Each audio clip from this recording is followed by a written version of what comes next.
Another challenge for President Biden, Julian, I'll give this one to you. That's Joe Manchin if he gets in this race. I know, RFK Jr. is certainly going to have an impact on the race. There might be other candidates as well. Joe Manchin was on with Chris Cuomo last night talking about the possibility of running. And let's listen to part of what he said. Here it is.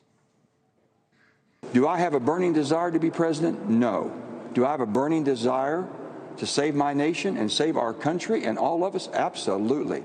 And I would do anything possible. The Democrats have went too far to the left. Can it move the Republicans that are leaning too far to the right? I think Donald Trump getting reelected, if he would destroy democracy as we know it. What do you think, Julian, about a potential Joe Manchin candidacy? I very much agree with Joe Manchin. The Democratic Party has gone far too far to the left, and the Republican Party has gone too far to the right. The reason Democrats are freaking out about it is there was a poll a couple of months ago that was done by No Labels that showed a generic candidate would get 20% of the vote. Well, that's without any name ID, and Joe Manchin has the resources to get name ID quickly.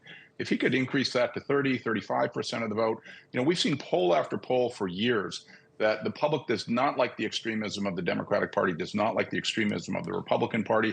They don't like the political correctness. They don't like the wokeness. They don't like what they saw on January 6th. There is a bigger lane, I think, than ever for a middle-of-the-road candidate like Joe Manchin if he could overcome all the barriers to third-party candidates. But, for Joe Biden, who I said in March should not be running again, this is bad news. Not only all of the Republican polls that Garrett cited, but the fact that there is so much feeling in the Democratic Party that Joe Biden should not be running.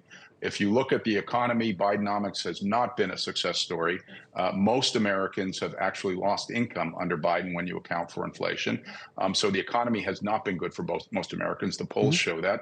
The world situation is less stable than it was before, not just in Ukraine, not just in the Middle East, but if you look at what's happening in China, the South China Sea, with the Philippines, if you even look at what's happening in Latin America, where the president was supposed to be meeting with Mexican president today, who has blown him off several times because he had publicly criticized the president of Mexico.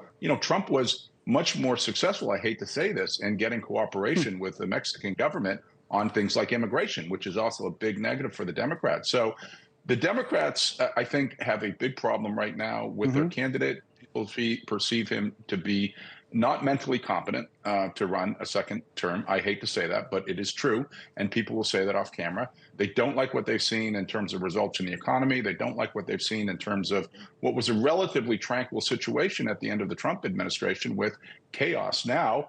And it's sort of just... So you think the opening is there, quite possibly? I think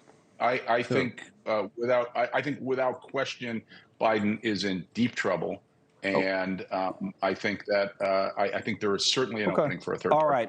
Thanks so much for watching. Just go to joinnn.com to find News Nation on your television provider. And don't forget to click the red subscribe button below to get more of News Nation's fact-driven, unbiased coverage.